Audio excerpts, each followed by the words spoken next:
Baruch atah Adonai Eloheinu melech ha'olam asher bachar banu mikol ha'amim v'nasan lanu es Toraso Baruch atah Adonai nosein haTorah Shema Yisrael Adonai Eloheinu Adonai Echad. All right. So we are now going to start. And this week's Torah portion is Vayera. And there's so much in the portion. It's like, wow. Like so many things that you can choose to talk about. So many concepts that are so powerful. So I selected a few. And we'll see what happens. So the Torah portion opens up with the words Vayera. Generally, the name of the Torah portion is the first word or the second word, or definitely, of course, in the first verse of the portion, the most important word or significant word. So this is literally the opening word of the portion, Vayera. Very love Havaya, and God appeared to him. Who's the him? To Avraham. God appears to Avraham. What's going on? This is the third day from his circumcision. The last two verses of the previous Torah portion, Lech Lecha, he receives a commandment from God. It says that Avraham kept all of the commandments, so he wasn't commanded. He knew them all and he kept them all except the commandment of circumcision. He was waiting for God to tell him that. And when he was 99, God gave him this commandment. And he was so excited that this was a command. Literally, this wasn't something he was choosing to do. This wasn't something he's not commanded, but he's going to do it anyway. This is something that God is commanding him.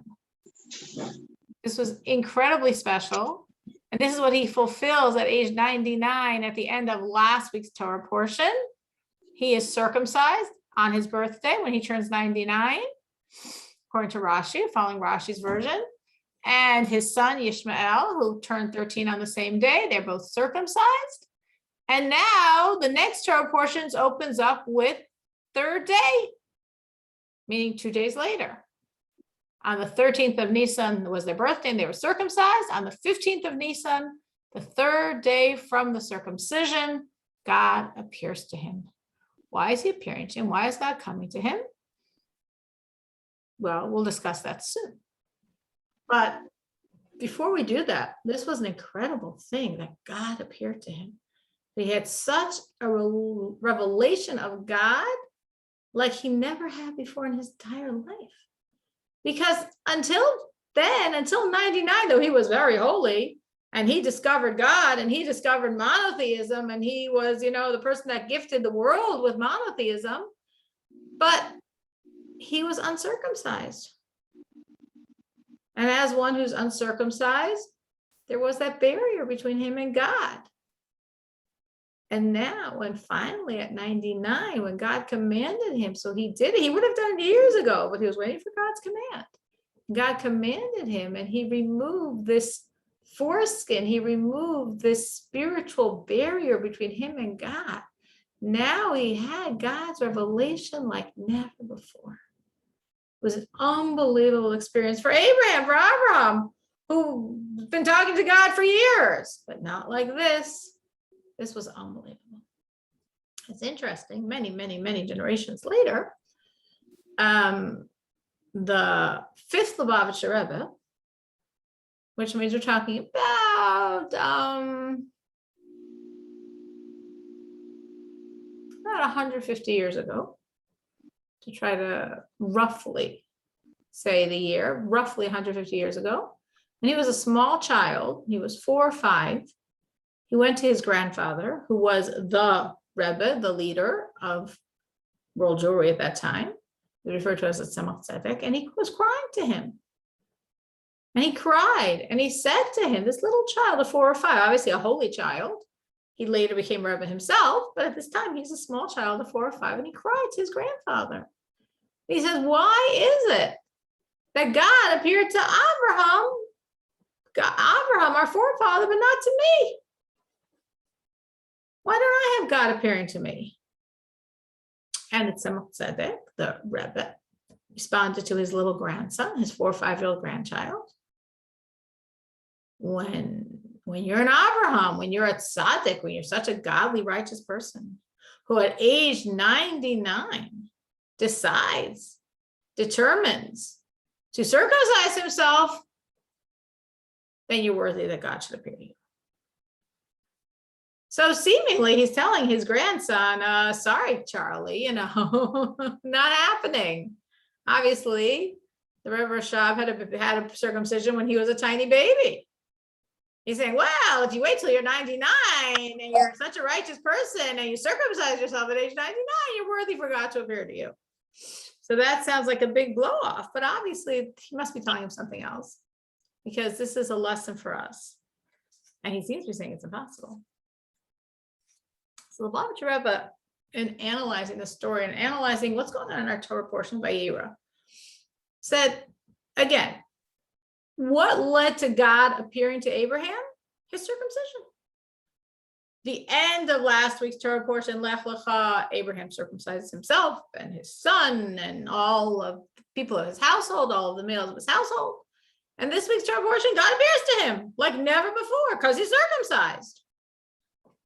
So that means that this actually applies to all of us. Because all Jews actually are considered on a spiritual level as if they're circumcised, even the women. Because every Jew has this portion of God, this soul, which really connects to the circumcision. For a Jewish boy, that first part of their soul enters into them when they are circumcised, or if, God forbid, they're not circumcised, when they should be circumcised. And that's when the soul enters into every single Jewish male, the first part of the soul. The girl gets hers a little earlier. We get ours when we receive our Jewish name, or when we should receive our Jewish name, which will be the first Torah reading after the girl is born, meaning on a Monday, a Thursday, a Saturday, or if it be a special holiday or Rosh Chodesh. At that point, when she should receive her Jewish name, that's when her soul enters in. So the circumcision is bound up with the receiving of soul. And that's true for every single Jew. That's why our sages say that a Jewish woman is considered as if she's circumcised, because the spiritual benefit of circumcision, the soul, we all have. So just as Abraham circumcised has this enormous, unbelievable, never before revelation of God, the Rebbe Rashab, as a small child, is saying, me too. We're all circumcised. We all have this soul. So we should all have this unbelievable revelation of God coming from the soul, coming from the circumcision. What's the difference? And he was right. We all should. So then what was he crying about? So what he was crying about wasn't, I should have it. He knew he had it. He was crying, I should feel it. I should experience it. We're all circumcised. We all have soul. We all have this revelation of God coming from our soul. We all have this relationship with God that Abraham experienced when he was 99. We all have it. But he felt it and we don't. That's what he was crying about. He wants to feel it. And his grandfather responded to him, not saying impossible. He was saying, so you're saying what's the difference between us and Abraham? Abraham's circumcision, us circumcision. Abraham has God's revelation. We have God's revelation. Abraham experiences it. We should experience it. Wait, there's a big difference, he said. What's the big difference between us and Abraham? That he worked hard on himself. The fact that at age 99, he was so righteous. And he circumcised himself at age 99. That made him worthy to experience it, to feel it.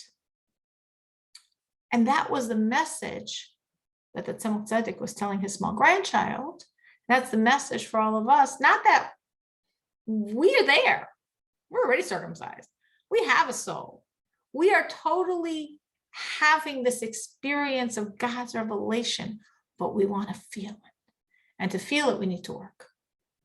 Now, we're supposed to wait till we're 99. We're supposed to circumcise. Like, what are we supposed to do? We're supposed to do the work and to feel like this small 4 or 5-year-old child, the Rebbe Rashab felt, the longing for feeling God. He had this longing. He wanted to feel God. When we have that sense of, I want to feel God, I want God in my life, I want to experience God in my life, then we'll do the work we need to do that we can feel it. Because like everything's in place. We have the circumcision, we have the soul, it's all in place. What's missing? I don't feel it. So the more I long to feel it, the more I yearn to feel it, the more it's something palpable might mean. Just as by this little child, who of course is a very holy child, that he was literally crying. As a child, he was crying. He wants to experience God. He wants to feel God. So that says when we have that longing to feel God, we will do the work we need to do and we will feel it. And similarly, and similarly, for the entire world, that's the whole idea of Mashiach. We always speak about Mashiach and the redemption, and the time of the redemption. What's supposed to happen then?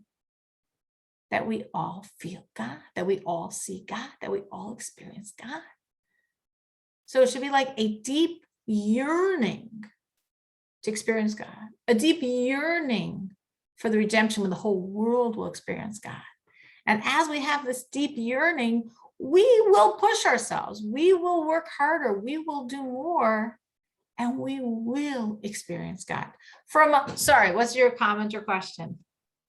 So last week's Parsha, it was talking about how, I think it was Rashi, I don't remember which one, but said that Avraham was on the level of Malachim, right?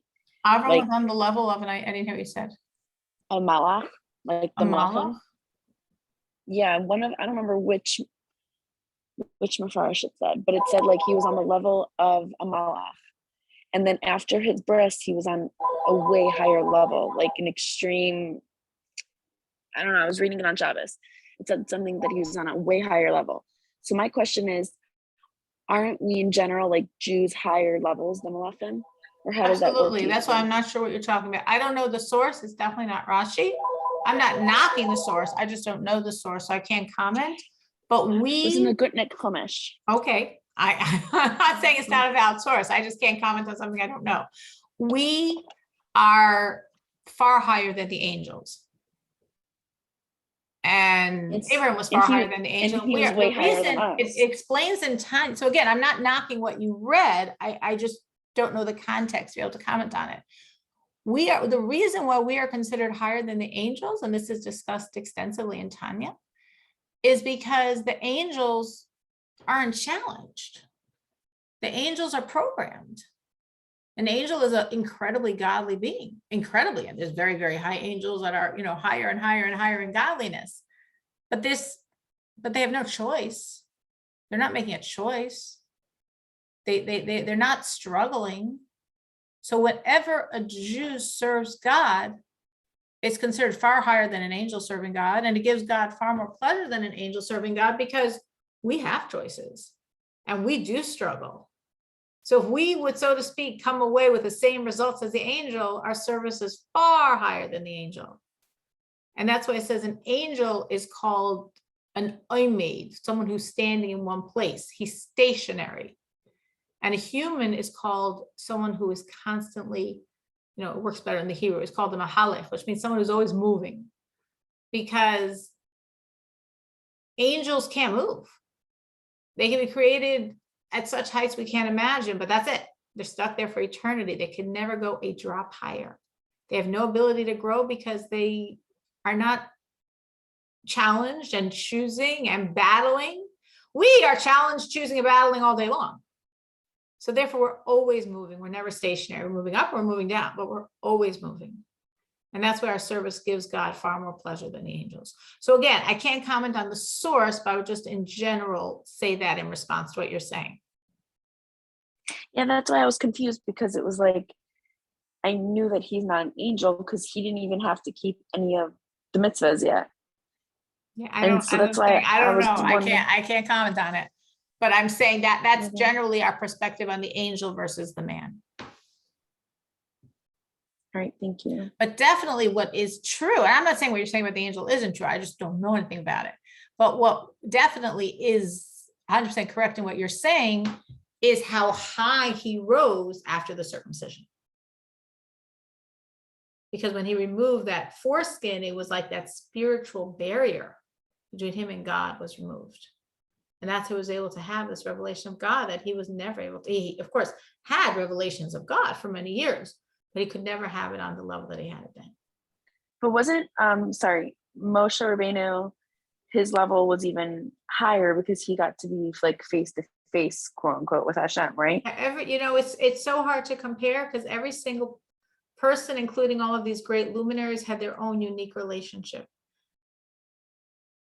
Abraham was the embodiment of God's kindness, which is the fourth of God's divine attributes, chesed of atzilos, the highest level of emotion and the highest spiritual world. Abraham was a human embodiment of it, to the degree that this supernal energy said, I'm like retired, or I'm quitting, or I'm fired, because Abraham's doing my job. He was literally the human embodiment of God's kindness. Moses, was a human embodiment of God's wisdom. So it's very different. It's very different energies doing very different things. So you could say, of course, you could argue that wisdom's far higher than kindness, or not, depending on how you want to look at these things. But again, it's not our position to wonder. In their own very different ways, they did incredible things for God. We know Abraham was the first person to bring God back down in the direction of this world, meaning by creation, God was almost on planet Earth. He was so here, he was so ready to be here, which would in essence mean the redemption. But then man sinned. And man did 7 very enormous sins, and each sin like pushed God another level away from planet Earth. The first sin, of course, was the sin in the Garden of Eden.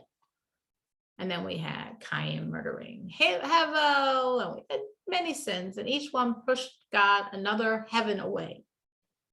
So God was 7 heavens, so to speak, 7 firmaments removed from planet Earth. And then came along Abraham. And Abraham was the first person who was able to switch the tide. Not that he was the only godly person. There were godly people before he was around.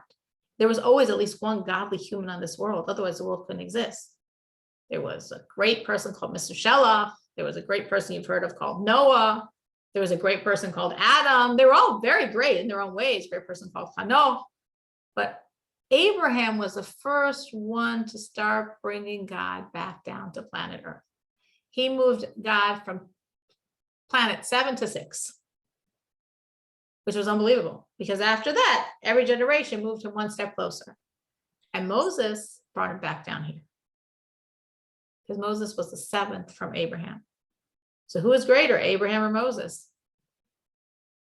Moses finished the job, but he was only able to finish it because Abraham started it. So they were both very, very great in very different ways. And then I have another question. So it says that like it was a bracha for Avraham to have Yishmael, right? But how is it a bracha if he knew what comes out of him? We can't play God, so we can't work that way. At that point in his life, we're going to speak about that later. A little bit later, I do want to speak about the whole idea of Yishmael and the potential of Yishmael. So let's hold that thought. Okay, I just want to explain something else first about this whole idea of Vayera, and then I'm going to speak about Yishmael. So we're going to hold that thought from us, and we're going to go back to this idea of God visiting Abraham. Okay, so here it is, and I told you it's day 3 from his circumcision. He was circumcised on his birthday. on the 13th of Nisan. Now it's the third day. It's the 15th of Nisan, Passover. It will be many years later, Passover on that very day. And Isaac, Yitzchak, will be born on that very day, a year later. And here it is, so a year before Isaac's birth, on Passover, that Abraham knows all about and keeps. So he, obviously, the Jews haven't been born yet, let alone been in Egypt, let alone gotten out. And God comes and visits him. That's what it says. God came to do a mitzvah. God keeps the laws. There's a very beautiful commandment to visit the sick. At age 99, for him, a circumcision was a very, painful ordeal, to put it mildly. So God was coming to visit him. Very nice. God's visiting the sick. So our sages question this. Our sages have a problem with this. Our sages say, what was God waiting for? Why didn't God visit him earlier? Why didn't he visit him right away on the first day? Maybe say the first day was a little busy. Or the first day God was there because it said God helped him and held the knife with him. So his hand should be steady. He was 99 years old. But why not at least come the second day? Why did God wait till the third day? You could say, well, if somebody's sick, only close relatives should come right away. But I mean, God and Abraham were very close. So why did God wait until the third day to visit Abraham? That is a classical question. And there's various answers. And the Leftovitcher Rebbe gives a very beautiful, powerful, practical answer that has a lot of detail, which I'm not going to go into, but I want to give you the basic message of it because I think it's so powerful. All of the commandments that we have, all of our ability to serve God comes from our forefathers, from Abraham, Isaac, and Jacob. They served God. And as we mentioned last week, if you remember this term, the actions of the fathers empower the children. Remember, I gave you that saying of our sages. In Hebrew, it's Ma'aseh Avos Siman Labanim. The actions of the fathers, the forefathers, Abraham, Isaac, and Jacob, they empower us to go in the same road. So because Abraham, Isaac, Jacob, and of course, the matriarchs as well, because they serve God so powerfully, so completely, so absolutely, they're giving us the ability to. We can walk in the roads they've already walked. They've already paved for us. And that's why it's easier for us, or it's doable for us, so we're not as righteous, to walk those walks and to do that. But everything that the patriarchs did, and matriarchs, everything, Abraham, Isaac, Jacob, Sarah, Rebecca, Rachel, Leah, all they did, not really like what we're doing. Because what we do actually is more powerful than what they did. Even though they're far holier. But like as I was saying to Firma, we can't weigh these things. It's very different. Holiness is one thing. Impact is something different. So the patriarchs and matriarchs are far holier than we would ever dream to be. But we can impact the world in a way they couldn't. Just because of timing, because we live after the giving of the Torah. They lived before, we live after. When they lived, the world was not receptive to godliness. Godliness and physical were like two planes that were not meeting. So they served and served and served and served. And they basically never changed this physical world one drop. And we, little us, any little thing we do, any of us, anyone on this screen right now, all your blank screens, and some of you, thank you, your faces, we change worlds in a way they can't. Meaning if right now, I'm going to pick up this pen, and I am using this pen as an example for the concept, because now this pen is helping us understand the godly idea. What I'm actually doing as I use this pen is I'm shifting the energy of the pen. It's no longer a mundane, doesn't have a brand on it. I guess it's not a brand name pen. It's no longer a mundane pen. It moves to becoming something godly. Its energy changed, literally. The layers around it fell apart, fell away, and the godliness inside got strengthened, and it has moved to becoming an object of godliness. All because I picked it up and I'm using it to talk about a spiritual concept. Did I just right now invest a lot of effort? No, not really. And a lot of time? Not really that either. Did I literally change this pen? Yes. And none of the patriarchs and none of the matriarchs ever did that. Why? Holy? They're much holier than us. But they lived before the giving of the Torah. Then spiritual and physical, there was a chasm you could not bridge. You could not connect the two. They were very, very spiritual, but they couldn't change the physical. I'm not so spiritual, but I and you can change the physical. But God needed to bend the rules a little. He needed in some way for them to affect the physical. Because remember, what they're doing, they're paving the road we're walking on. And because they serve God, we can serve God, but we can do what they can't. So that doesn't make any sense. So therefore, in one mitzvah, in one command, they were able to change the physical in the command of circumcision. Remember, I told you that Abraham was waiting and waiting for God to tell him to circumcise himself. He could have circumcised himself years before. He did all the other mitzvahs. He kept all God's commandments. He kept kosher. He kept Shabbos. He kept Passover. Though the Jews haven't hit Egypt yet, he kept Passover. So why did he keep circumcision? Because he knew this is the mitzvah. This is different than everything else he's going to do his entire life.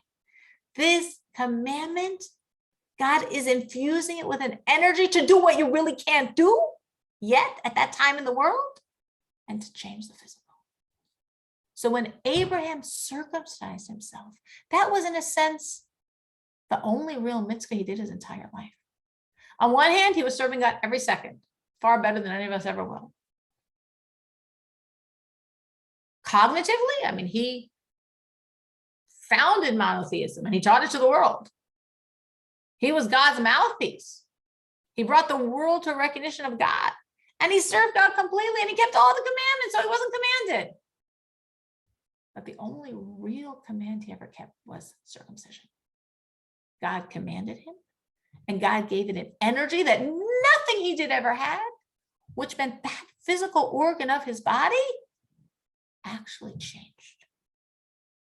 Just like I just changed my pen, only time in Abraham's existence, he changed something. With that commandment, he changed from impure to godly. It wasn't like everything else he did his whole life. It was different. So what does all that have to do with anything? So my question, our sage's question is, why did God wait till day 3 to come visit him? That was a question. So I gave all this background to understand the answer. We're saying that circumcision was really a very unique experience for Abraham, and it was a physical spiritual experience, meaning commandment is spiritual, but impacting physical. And it was his only commandment that impacted the physical. So for it to be a real commandment, for it to be a real mitzvah, which it needed to be, it's the whole link that allows all of us to walk that road and do spiritual things that are physical things that change physical and make them spiritual.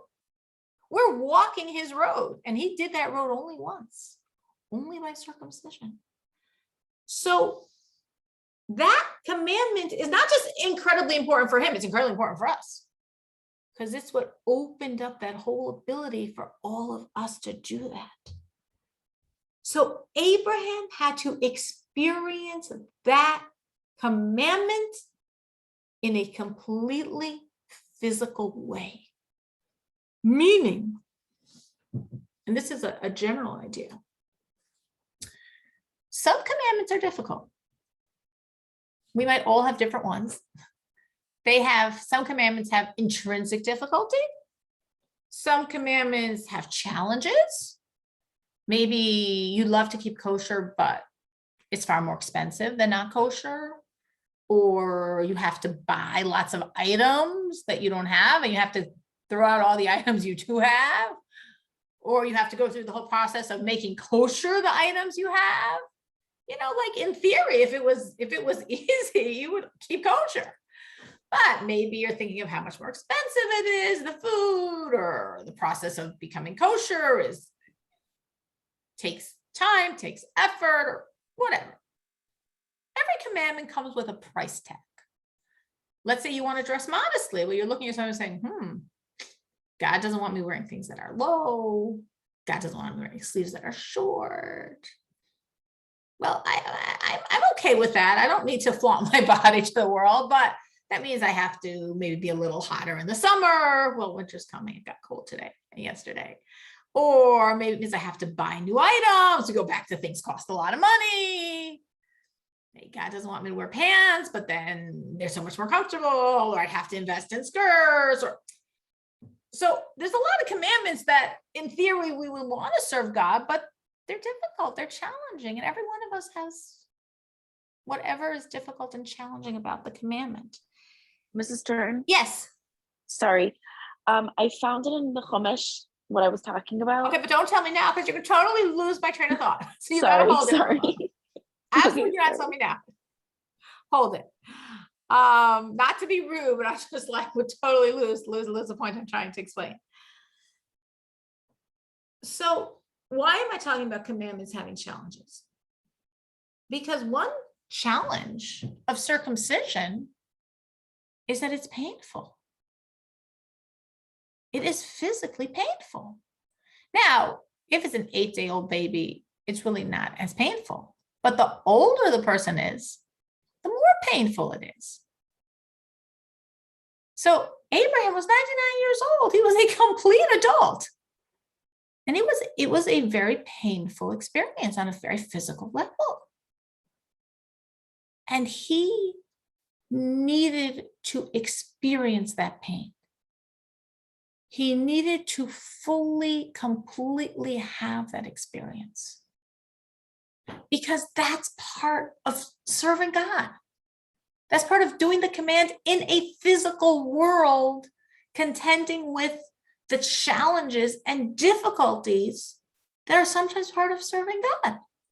Again, that will never be our personal challenge, but every commandment not every commandment is completely difficult. Some are not at all. But definitely there's some commandments that are difficult, and definitely there are commandments that are challenging. And we're supposed to experience that. And that's part of the physical experience. And that's part of completely doing the commandment. So it doesn't mean, of course, we're supposed to search for difficulties in life.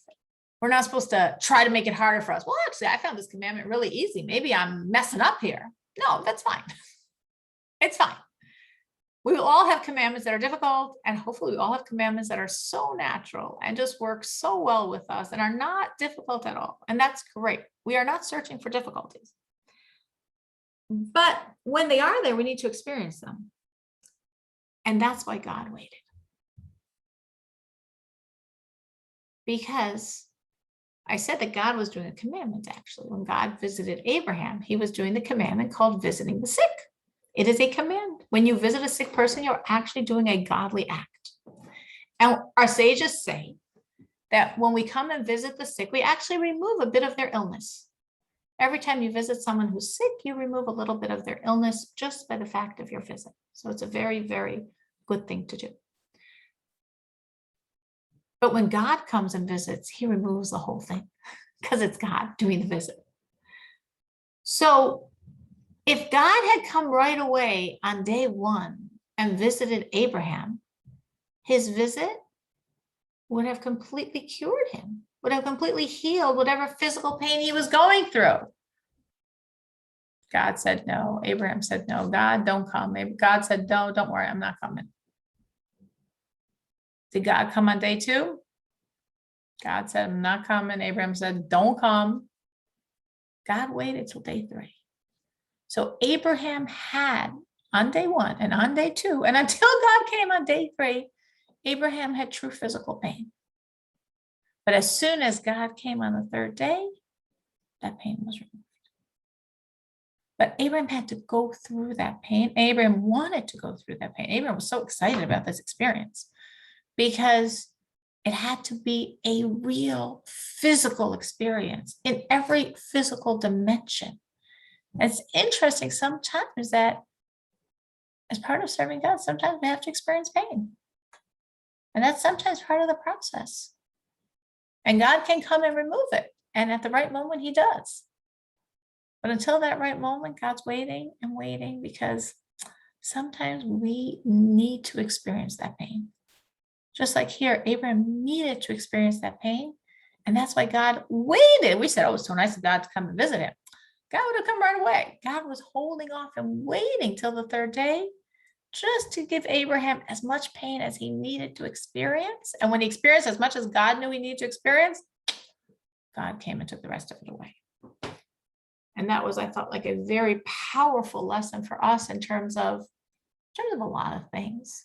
But there were a lot of dimensions to that lesson, in terms of the idea of sometimes when we go through pain, understanding God's partnership in the process, in terms of that concept of commandments being challenging and sometimes difficult. And that's, again, part of how we really give God the physical reality. Of course, in terms of the powers we have, that generally speaking, Abram, Isaac, Jacob didn't, what we can accomplish, and we do. Remember my pen?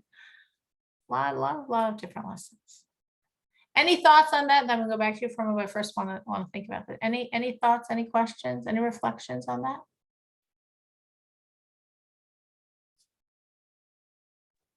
I've definitely seen it in my life.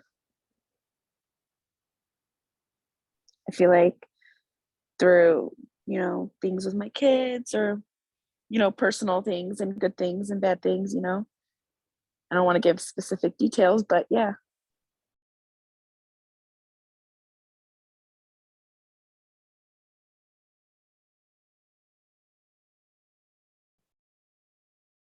Anyone else? Any other thoughts, questions, or feelings on that?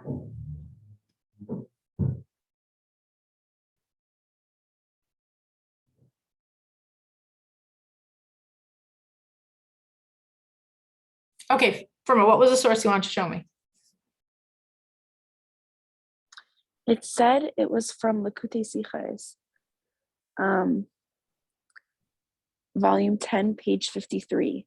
And it said that Avraham was on a similar, not the same, on a similar spiritual level to the angels. Oh, okay. So similar works, because it was before the bris. So he hadn't yet graduated to man, which he achieved by the circumcision. But he was still doing mitzvahs willingly. Right. But the limitation, I'm going to answer from his question, then I'm going to move on, but it's an interesting point. From a saying that Abraham was only really got much higher than the angels by the circumcision. She's like, well, that's not fair. He was serving God. He was doing commandments. So how come we're a man, we move and grow and are far higher than the angels? How come Abraham wasn't so much?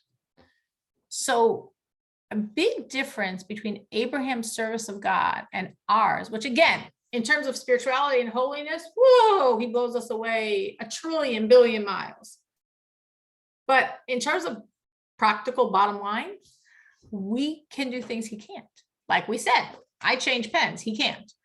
There's something else we are different than him and Isaac and Jacob in, which again, their spirituality is beyond anything we can not fathom. But in terms of the practical, they kept all the Torah, but they weren't commanded to.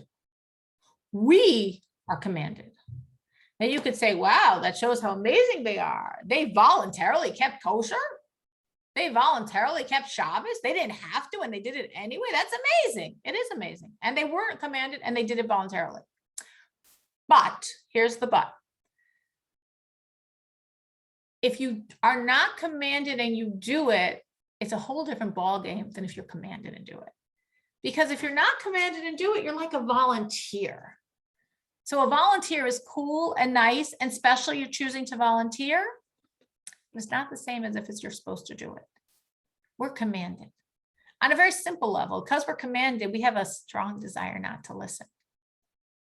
Because they weren't commanded, they didn't have the same struggles.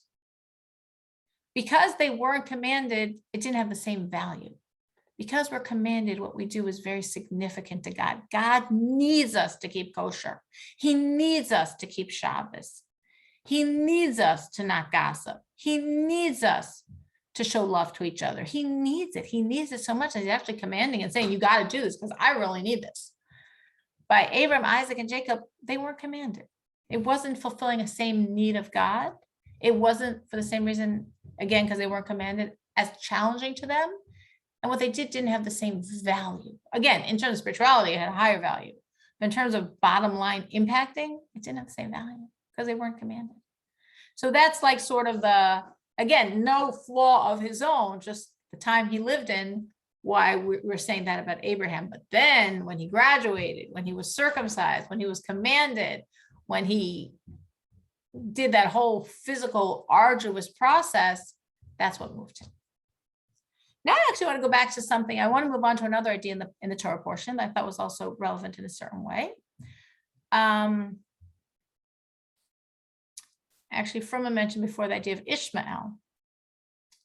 So actually in last week's Torah portion, Abraham has Ishmael. And now it's right before the circumcision, right? The end of last week's Torah portion that we've just been discussing all this time. And God commands Abraham to circumcise himself, and God promises him that he's going to have a son. God even gives him the son's name, Isaac. And Abraham says, what? You're going to do that for me? And he was so full of joy, but he was like, this is way too big. This makes no sense. I'm 99. And Sarah at this point was 89, and she was barren. I mean, she was barren when she was 30. And by those days, people were having kids when they're in their 30s, not like in their hundreds. They were having kids in their 30s. And Sarah's been barren her whole life. So when she was a 30-year-old, she couldn't have a child. And when she was a 40-year-old, she couldn't have a child. And when she was a 50-year-old, she couldn't have a child. And now she's 89, when nobody has kids anymore at 89, and she's going to have a child. It makes no sense. So Abraham said to God, God, this is too much. You don't have to do this for me. I have a simpler thing for you to do, far, far smaller. Give me nachas from Ishmael. Ishmael's my son. He's 13. Well, let me have nachas from Ishmael. That's it. That's all I'm asking for. I don't need this big present. Like, it's too big. It's mind-blowing big. And God said, no. You want nachas? You want to have real Jewish nachas from your kid? I can't give you Ishmael. I've got to give you Isaac. That was last week's Torah portion. In this week's Torah portion, we have the birth of Isaac, which was a complete, super spectacular miracle, because there's no way Isaac should have been born. Not with Abraham, not with Sarah, like it should not have happened. And then we see something else very special about Isaac. We were talking so far about the idea of circumcision.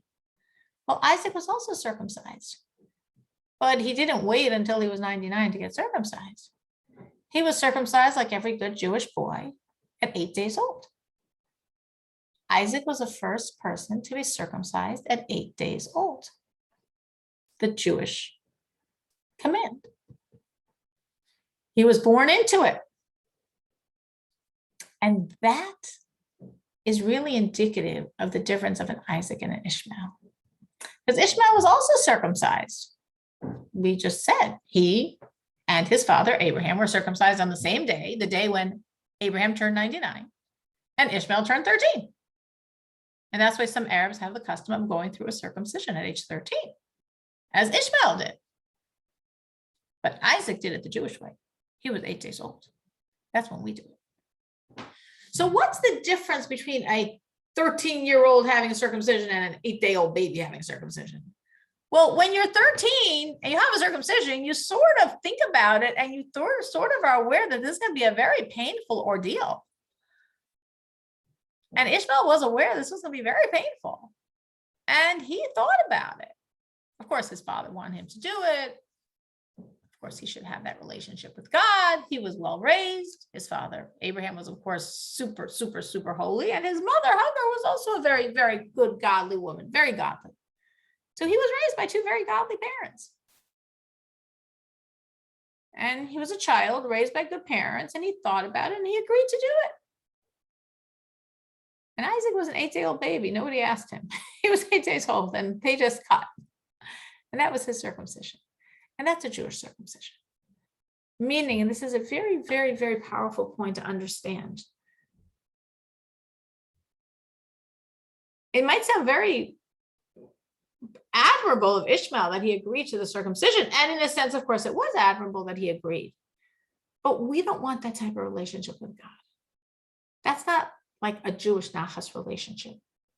When you think and you weigh and you measure and you decide it's worth it and you do it. That's an Ishmael relationship. An Isaac relationship, a Jewish relationship is you're an 8-day-old baby and nobody's asking and you're not processing anything and you just give your body to God. So it really expresses on a very deep level this idea of why God said, no, Abraham, if you want Jewish nachas, you need Isaac.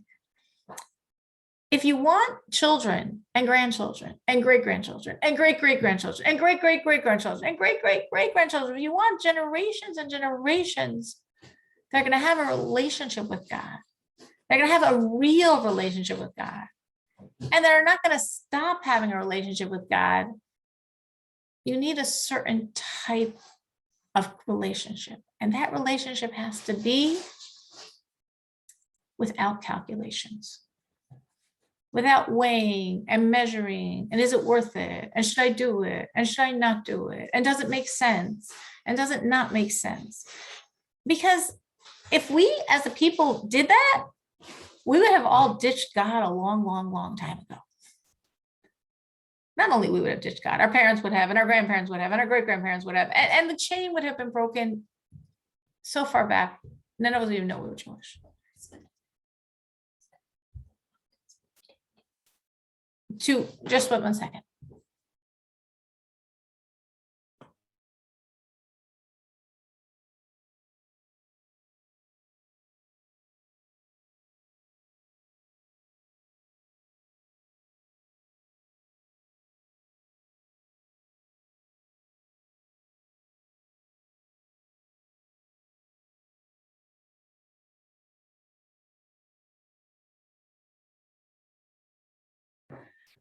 Sorry. So, and it's truly unbelievable. Like sometimes I think, wow, God, you're so lucky because we're still sticking through with you.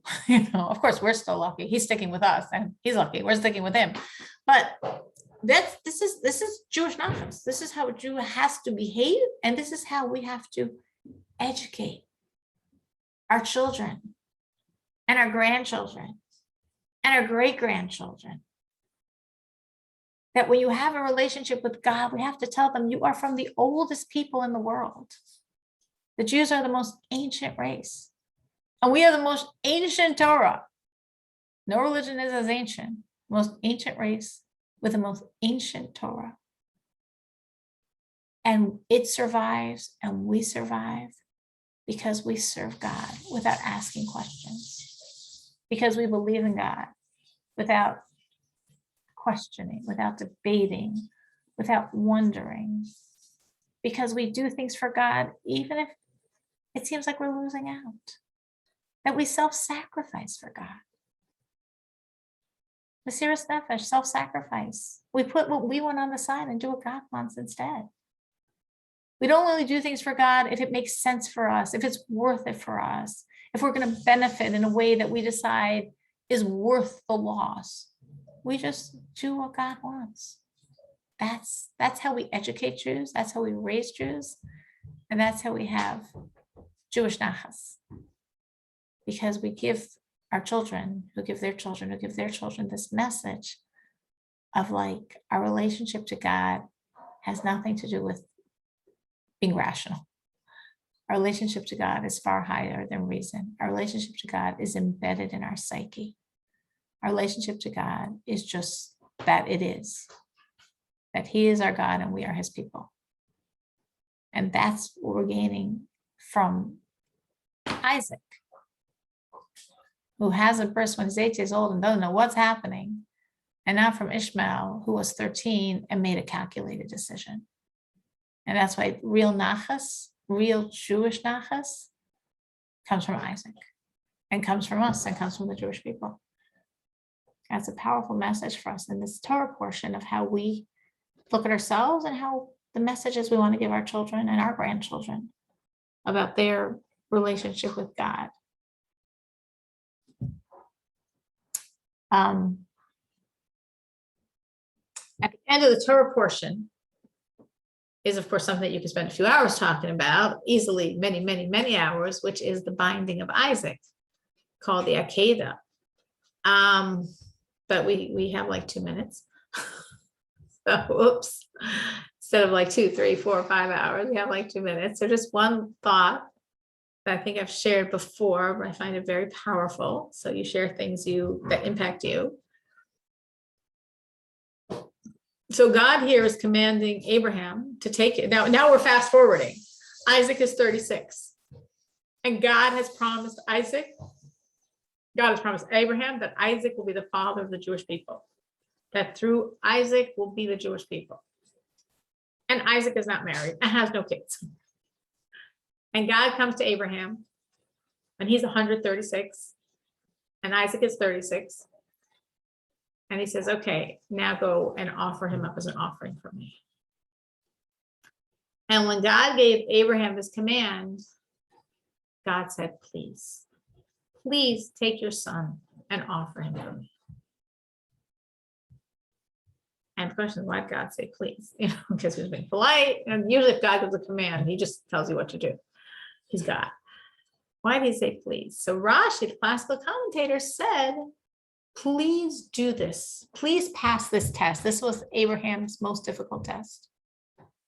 Abraham went through a lot of hard tests for God. He went through 10 huge tests, including throwing himself into a fiery oven for God, many huge tests. But this was the most difficult. There's nothing as difficult as this on so many levels. This wasn't sacrificing himself. This was sacrificing his child. And this was the child that's supposed to be the father of the Jewish people. God promised, and he has no kids, and doesn't look like Abraham's gonna have another child after him. It was a miracle he had this one. And his whole life, Abraham preached against child sacrifice, because that was an in thing in those days, that you took your children and offered them up to these various idols. And Abraham spent his whole life preaching against that and telling people it was wrong and it was horrible and it was cruel and it was evil. And God would never want child sacrifice. God would never want human sacrifice. You're not supposed to, people would offer up their kids to God, to their gods. People would offer up their parents to their gods, maybe if they were angry at them that day. So, and Abraham preached against human sacrifice. And God is a God of love. God is a God of compassion. God would never want you to kill people for God. So here's Abraham, who spent his entire life telling the world this is horrible. Here's Abraham, who, as I mentioned before, was a human embodiment of kindness. He was God's kindness. He was God's kindness to such a degree that God's kindness said, I'm out of business because Abraham's doing it for me. Here was Abraham, who believed every word of God, and God said, yes, I can be the father of the Jewish people. And here's Abraham, who with all of that and despite all of that, went to, in his understanding, kill his only child. His only true child, the child who's supposed to be his future and the future of the Jewish people. And God said, please do it. Please listen to me. Please pass this test. Because if you pass this test, then everyone will realize that all the tests were for real. But if you fail this test, it'll be like those other tests weren't real either. What God's saying here is, again, a very deep lesson for us. I'm very, very reminiscent of what I said before, which I guess is why I'm bringing it in, linking to what I said before earlier.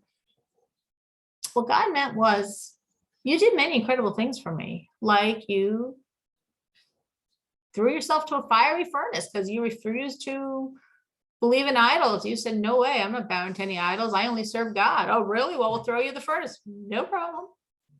So it was such a hot furnace that the people that threw Abraham in died from the intensity of the heat. And Abraham walked around like it was a beautiful garden for 3 days until they pulled him out. And Nimrod was like, this is too embarrassing. Abraham didn't know who was going to survive that, but he had no question, he had no qualms. He was doing it for God. But a person could look at that and a person could not realize that this Abraham is different than everyone else. And what he's doing is different than everyone else. And what Jews do is different than everyone else. Because on the surface, it could look like Abraham was like a lot of other people. There are a lot of people that will die for their belief system. Early Christians threw themselves to the lions to maintain their belief. In World War II, the Japanese kamikaze pilots died for their belief. All these horrific terrorists in Israel blow themselves and many Jews up for their beliefs. People die for belief systems. So Abraham's dying for his belief system, like the rest of us. God said, no. Abraham's not like the rest of you. Abraham's not doing something because his mind is telling him it makes sense. Abraham is doing this because he and I are one, and he can't separate from being a Jew, even if it means his life. But how's the world going to see that? It looks just like everyone else.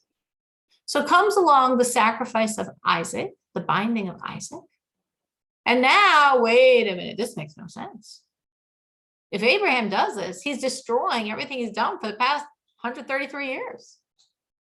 When he's been preaching to the world, don't sacrifice, the horrors of child sacrifice, don't sacrifice people to God, they don't want, God is a God of love. And Abraham is throwing that away. He's destroying everything he's been preaching. What he's doing makes no sense. Isaac is supposed to be the father of the Jewish people. Gone. Abraham is complete love. Turn it around. Makes no sense. It's not the culmination of his life. It's like the rejection of everything of his life. But he did it anyway. Because again, there's the same point I was saying before in a different way. A Jew's relationship to God is not like the rest of the world and how they view things. It's not like, because it makes sense, because it's logical, because it's rational. We can have those pieces. We can be logical and rational. That's fine. As long as we're not limited to that. Because there's that relationship that's deeper than any of that. And that comes out when it doesn't make sense. And when it's not logical. And when it's not rational. And we just do it anyway. And so when Abraham did this, God said, please pass this test. Because then retroactively, everyone will realize every single thing you've done for me has all been because you're a Jew. Because you have a relationship with me that's deeper than anything that your mind can dictate. And that's a Jewish relationship with God. And that's what we gained. Because again, as we said, the actions of our forefathers give us the power to walk that road. So when Abraham did this completely crazy thing, it gave us the ability to do that as well. To serve God on that level where it makes sense, it doesn't make sense. Maybe later I'll see it's sensible. Maybe I won't. Maybe it'll be a little longer than later. And at whatever point, we just can keep doing it. Why? Because Abraham did it. So now we just have to walk the road he walked and have that type of relationship to God, super rational, without calculations, with self-sacrifice. That's a Jewish relationship with God. And because we've had that relationship, we're still around as Jews. Because our ancestors stuck with God, and their ancestors stuck with God, and their ancestors stuck with God. And that's what allowed us to live today in a much easier life than any of them had, in a much freer world than any of them experienced, but with our own set of challenges. And despite our own set of challenges, we also stick with God. So it's late. I'm just going to do one little law about Shabbos, and we're going to stop at that point because it's late. So we're talking about plucking things. So you are not allowed on Shabbos to pull a leaf off a tree, to take a fruit off of a tree, to pluck a blade of grass from the ground. You cannot pluck anything from where it grows. So you can't pick a blade of grass or a fruit or a leaf or anything like that. It could be in the ground, it could be on a tree, it could be in a plant, it could be moss growing on the wall. It doesn't have to have, it could be an avocado in water sprouting. You can't take it out of there. It doesn't have to have roots. It could be mushrooms. You can't pick them up, and you can't pick up moss. Doesn't make a difference. If the branch is already cut off If there was a branch before Shabbos cut off and on that branch are apples, you can't take the apples off the branch because the branch is no longer attached to the place of growth. But if it's on the tree, we can't pick off those apples on Shabbos, or the blade of glass, or the leaf, or the moss, or the mushrooms, or anything like that. We're not allowed to take something, uproot something from its place of growth on Shabbos. And it's really late, so we will end at this point. Thank you so much for joining. Have a very, very, very good week. And I really appreciate everyone coming on, and hopefully everyone heard something that was relevant for them, that God wanted them to hear. And that's why I said it. I didn't know, but God knew. Have a Thank wonderful you. week. Thank you, Sarah.